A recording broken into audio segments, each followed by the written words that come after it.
नमस्ते। देखिए, नंबरों की दुनिया ना अक्सर हमें बड़ी नियमों और फॉर्मूलों वाली लगती है ना?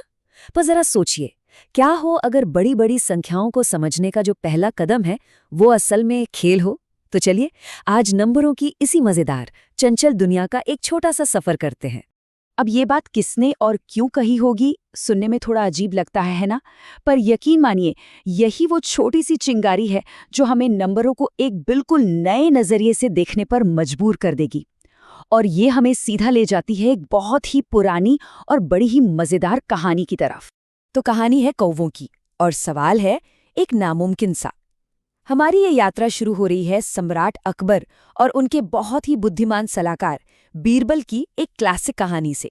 अब देखिए, ये सिर्फ एक कहानी नहीं है, ये दरअसल नंबरों को देखने का एक बिल्कुल ही अलग तरीका है। तो जरा सोचिए, सम्राट अकबर ने एक सवाल पूछा कि भाई, हमारे शहर में कुल कौवे कितने हैं? अब ये एक ऐसा काम है जो सुनने में ही नामुमकिन लगता है।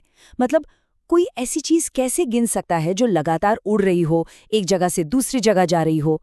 जब पूरे दरबार में सब लोग सोच में पड़ गए, तब बीरबल ने एक ऐसा जवाब दिया कि सब हैरान रह गए। उन्होंने कहा 963। एकदम पक्का जवाब। पर सवाल तो यही है कि भाई, बीरबल को ये कैसे पता चला? क्या उन्होंने सच में जाके सारे कौवे गिन लिए थे? तो क्या बीरबल ने सच में कौवे गिने थे? जी नहीं। उनकी असली काबिलियत गिनती में नहीं, बल्कि उनके लॉजिक में थी। जब अकबर ने पूछा, अच्छा, अगर गिनती में कौवे कम निकले तो? बीरबल ने जवाब दिया, तो इसका मतलब है कि कुछ कौवे अपने रिश्तेदारों के यहाँ छुट्टी मनाने गए हैं। और अगर ज्यादा हुए तो जाहिर है दूसरे शहरों से मेहमान कौवे आए होंगे। ये बात क्या कमाल दिखाती है कि कभी-कभी सबसे स्मार्ट जवाब कैलकुलेशन से नहीं, बल्कि क्रिएटिव सोच से आता है। तो बीरबल की कहानी तो थी एक आइडिया के बारे में, पर अब आते हैं उन ठोस तरीकों पर जिनसे हम ये समझ सकते हैं कि बड़ी बड़ी संख्याएं असल में दिखती कैसी हैं। क्योंकि देखिए, नंबरों को सिर्फ सुनना काफी नहीं है, उन्हें महसूस करना भी बहुत जरूरी है। तो एक सवाल पर सोचते हैं। मान लीजिए नंबर है 231। इस नंबर को हम असल में देख कैसे सकते हैं?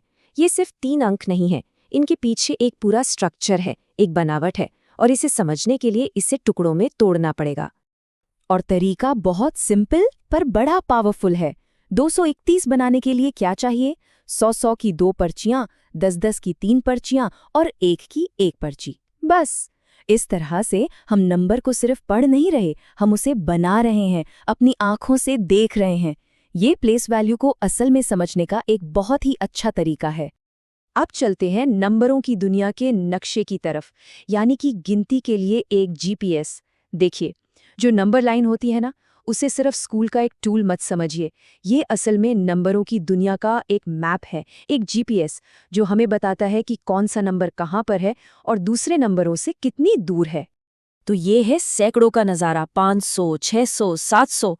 ये नंबर लाइन हमें एक स्केल का, एक पोजीशन का अंदाज़ा देती है। इससे हम देख पाते हैं कि भाई 600 और 700 के बीच कितनी जगह है, या 800 कहाँ पर आएगा। ये नंबरों को एक लाइन में, एक क्रम में देखने का एक विजुअल तरीका है।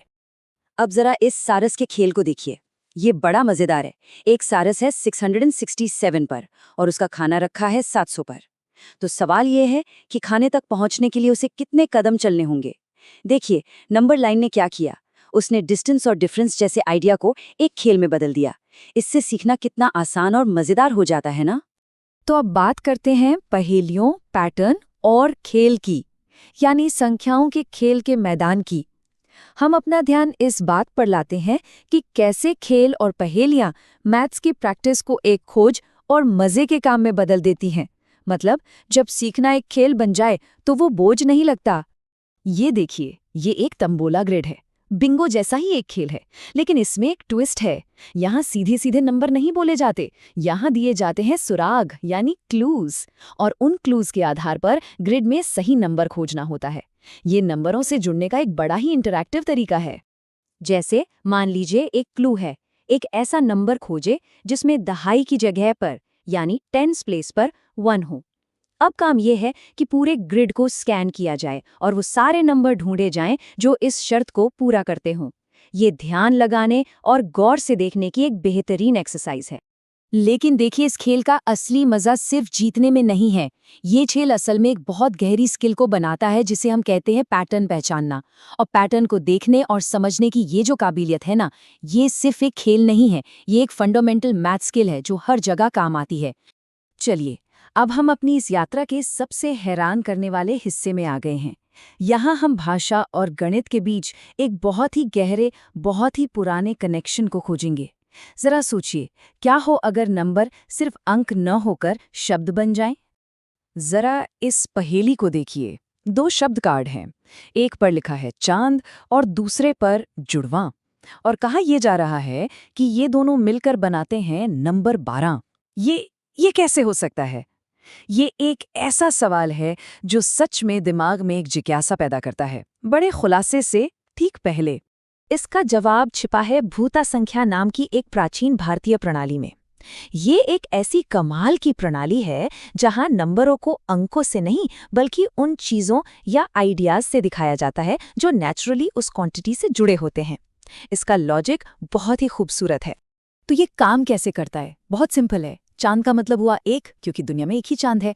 आंखें बन गई 2, दिशाएं होती हैं 4 और इंद्रियां होती हैं 5। ये सिस्टम नंबरों को हमारे आसपास की दुनिया से सीधा जोड़ देता है। इससे नंबर सिर्फ नंबर नहीं रहते, वो यादगार और मीनिंगफुल बन जाते हैं। तो भूता संख्या से जो सबसे गहरी बात सामने आती है वो ये है कि हमारी जो नंबरों की समझ है ना, वो हमारे साझा अनुभवों और हमारी कहानियों से जुड़ी हुई है। नंबर सिर्फ मैथ्स की किताबों के लिए नहीं है, वो हमारी भाषा और हमारी संस्कृति का एक बहुत ही जरूरी हिस्सा है। तो इन सभी कहानियों और खेलों का निचोड़ क्या है, सार क्या है?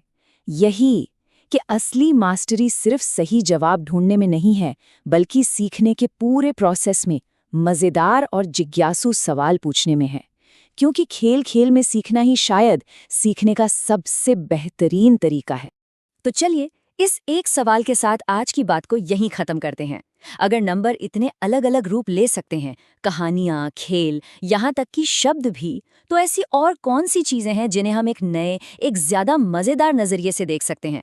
सोचने के लिए एक अच्छी बात है ना?